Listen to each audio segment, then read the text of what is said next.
Hotel was going down. I'm Donald Nelson with Supreme Confidence. You listen to today's episode of the Confidence in the Clutch podcast on the Confidence in the Clutch network. Whether it's a game of basketball or a game of life, you got to have confidence in the clutch. Practice makes confidence. Pressure makes diamonds. Stay sucker free. Keep it a buck like Milwaukee. Stay woke or get out. Gold ball or bust. You can't fit in when you're standing out. Colorism is dead. Black is black. Get your confidence together. Get your clutch together. Support your own.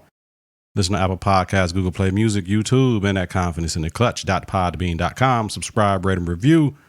Share the episode as well. Hit that bell button to get notifications of new episodes. When we go live, it's important. Visit us on Facebook at Confidence in the Clutch. Follow us on Twitter and Instagram at KNK. Coming up, we're going to talk about the 2019 year in review for the things that's important to me at Confidence in the Clutch. And our decade, got a couple stats and all that.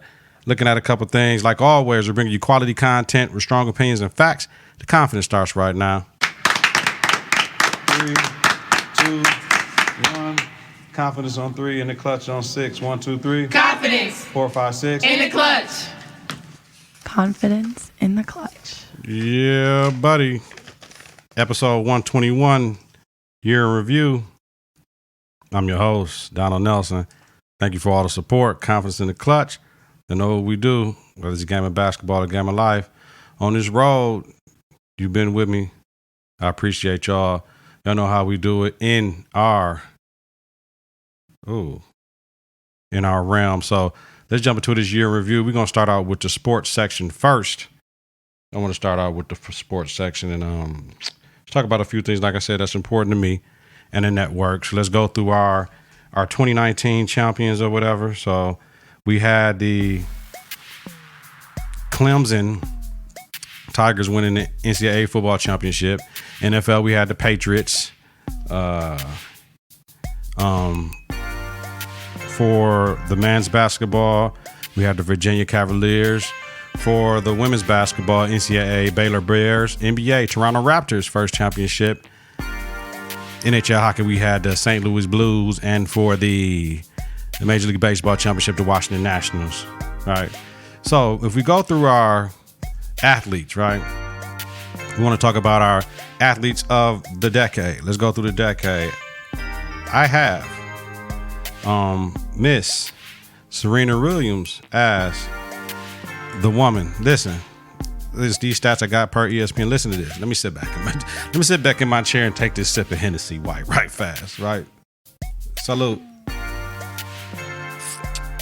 10 Grand Slams. We talking about 10 years. 2010, 2019. 10 Grand Slams. 7 runner-ups. Nobody else has more than 3 in a decade. She spent 3.5 years ranked number 1 in a row.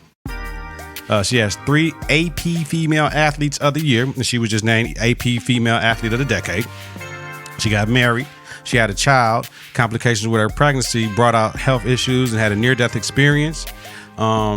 She aged very well and still won at a high level. Yo, come on. She may be the greatest athlete of all time. Fuck the man, fuck the woman. She may be the greatest athlete of all time when we're done with this, right? How about this? Ms. Williams reached a Grand Slam final every year since 2007. Like, just pausing. She won gold medals in singles and doubles with Venus at the Olympics in 2012 in London. She's the oldest woman to win a Grand Slam single trophy. She's the oldest to be taken number 1, right? To be ranked number 1, I should say. 2010 to 2019, she had 37 single titles, 11 more than anyone else. I say nothing else. Well, I ain't got to talk about who it could have been. It's Serena. Sister. Love you, girl. Now, male athlete of the decade. Come on, y'all already know. King James. You know what I mean? We already know it's King James. Okay. Player of the decade, right? Let me see. Let me throw out some King James stats. Where is that? You know what? We already know what King James did. It ain't even got to be as thorough as Serena's, but we already know. Listen. The play of the decade of any sport, right? The play of the decade was the block Game 7 against the Golden State Warriors in 2016, right? We know that already. He brought a championship to Cleveland, Ohio, which haven't had a champion since like Jim Brown back in the days, I believe, in football. 55 years for that city, right? He went to 8 straight finals, right? He went to 4 with Miami and 4 with Cleveland. He has the most points scored in the decade. Is LeBron. He got 3 chips.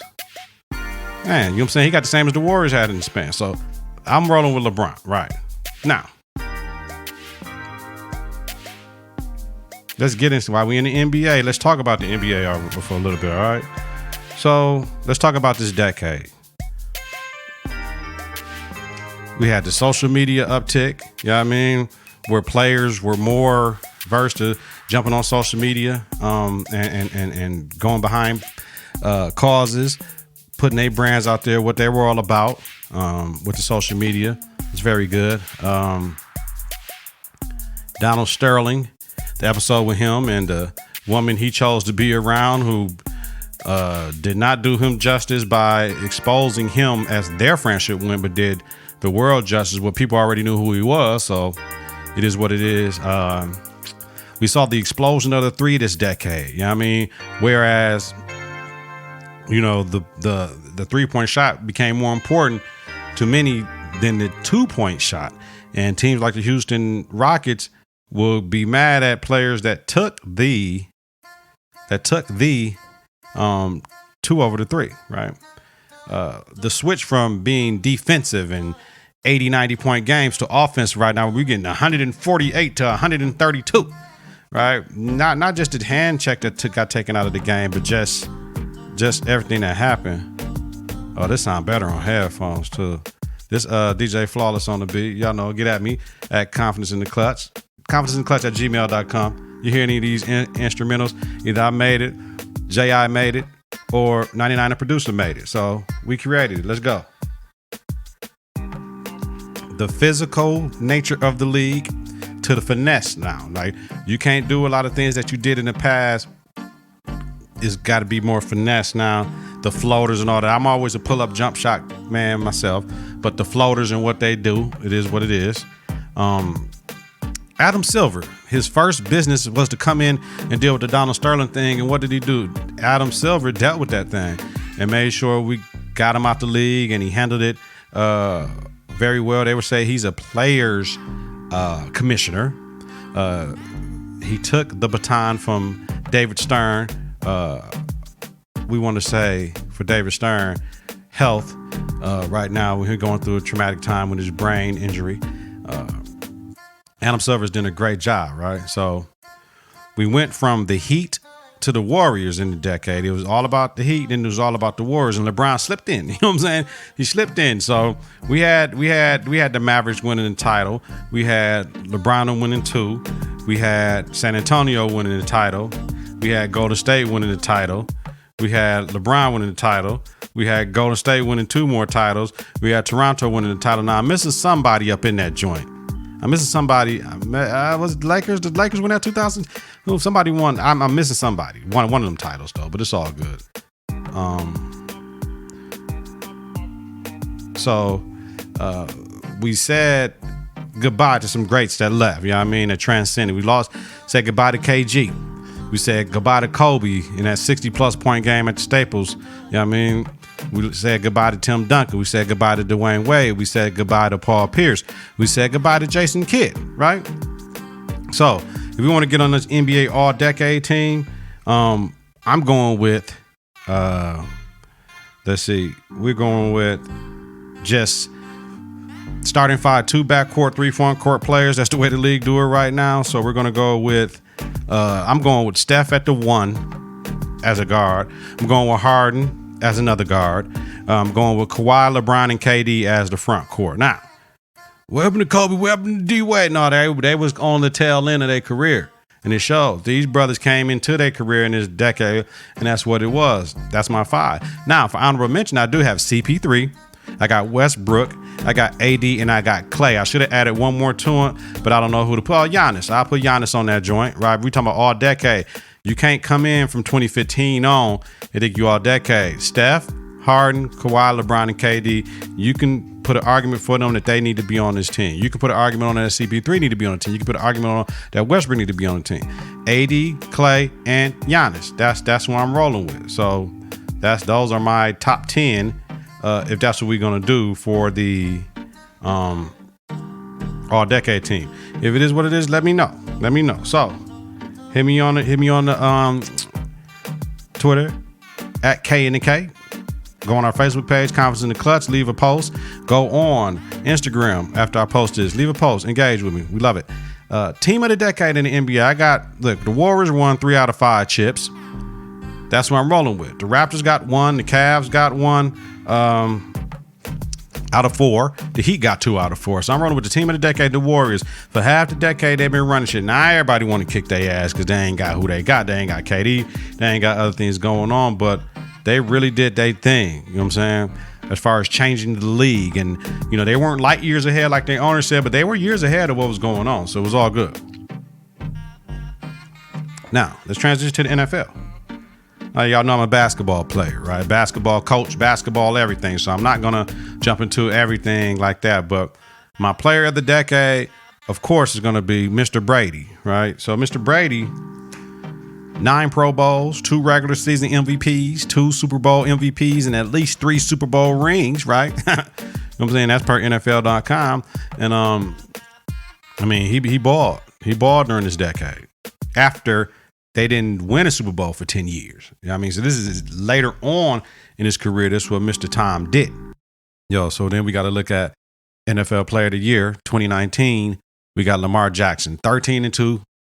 Quarterback of the Baltimore Ravens, first in the AFC, first round bye, 63 completion percentage, 4,328 yards, 36 TDs, throwing 6 interceptions, 81 QBR, 1,206 rushing yards, which is a record for a quarterback. He broke Michael Vick record, 7 touchdowns on the ground. Your Pro Bowl selection, first team All NFL in the second year now. It's all good. It's all about positivity over here. Vic used to air that joint out down the field. Lamar, not so much. This is where Kaepernick would have balled, but it was all about Lamar right now. I like Deshaun Watson. I think he's phenomenal. It's funny how the top 5, top 6 quarterbacks, like 3 or 4 of them may be brothers. You know what I mean? So it's all good. I appreciate that these young boys are getting out here doing their thing, man. So shout out to Lamar Jackson, my 2019 NFL Player of the Year. All right.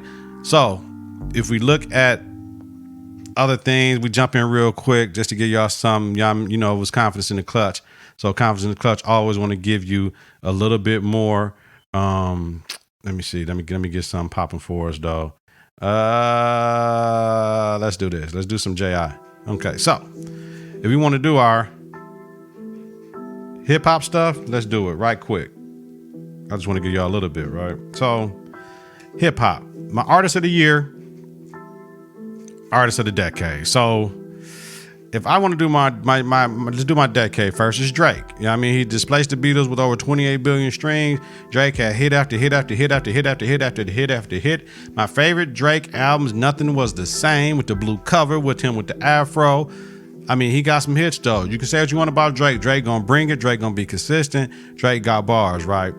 My artist of the year, man, it's kind of hard in hip hop. Didn't nobody really, but I would say we're gonna do DaBaby, right?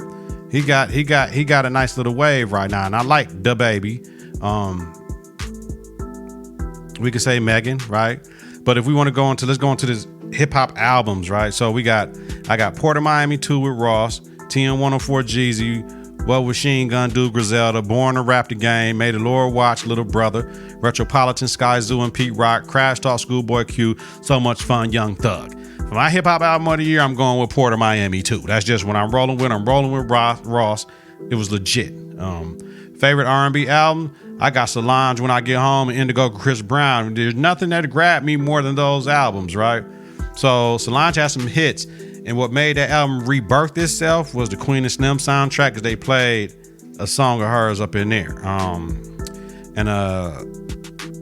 It was called Almeida. When she, brown sugar, brown liquor, brown. That song right there, that's Solange, y'all. Anybody that heard me? And Indigo Chris Brown, I mean, he released the extended cut. He had 30-something songs on it before, pushed it up to 40, something like that. It's all good, you know what I mean? So for my favorite songs from the R&B joint, I got Middle Child. We'll do this.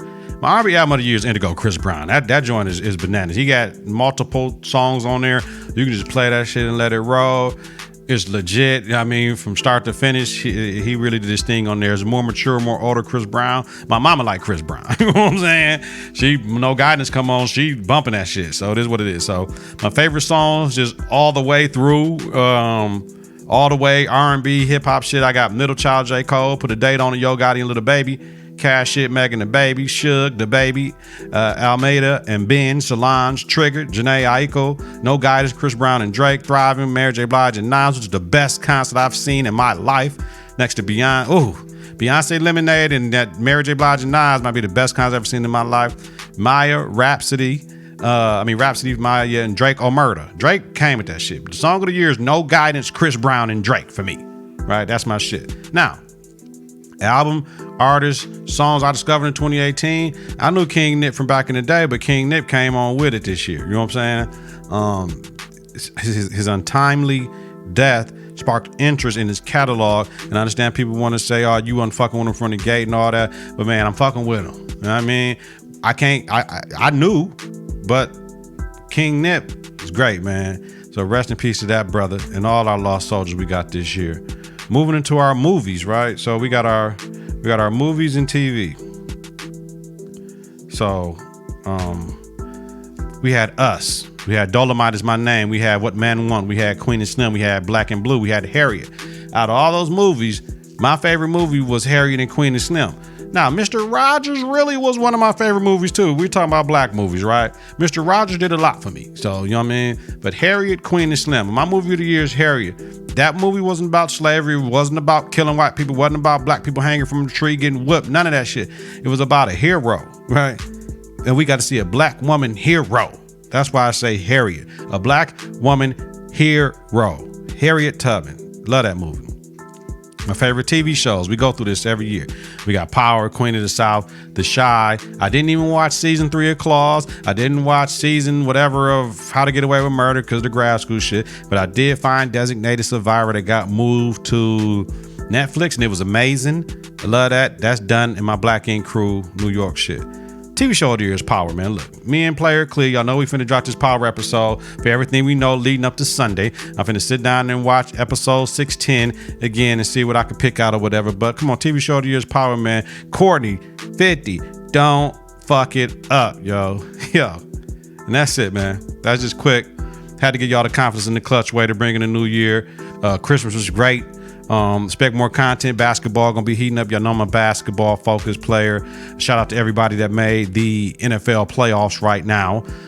It's all good. We got all types of other things coming up with our interviews on the network, all types of things bubbling. I have more time to dedicate to the network. Now I expect to see new and greater things. Check out our YouTube channel.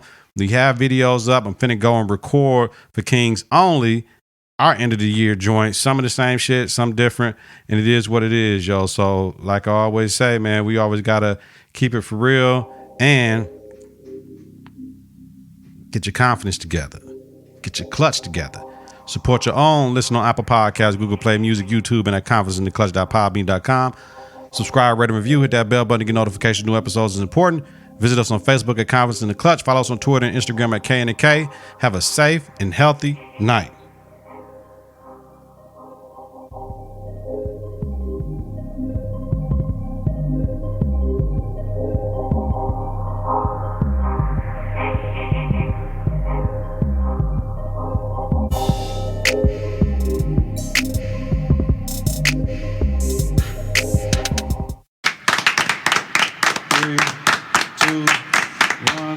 Confidence on 3 and the clutch on 6. 1, 2, 3. Confidence. 4, 5, 6. In the clutch.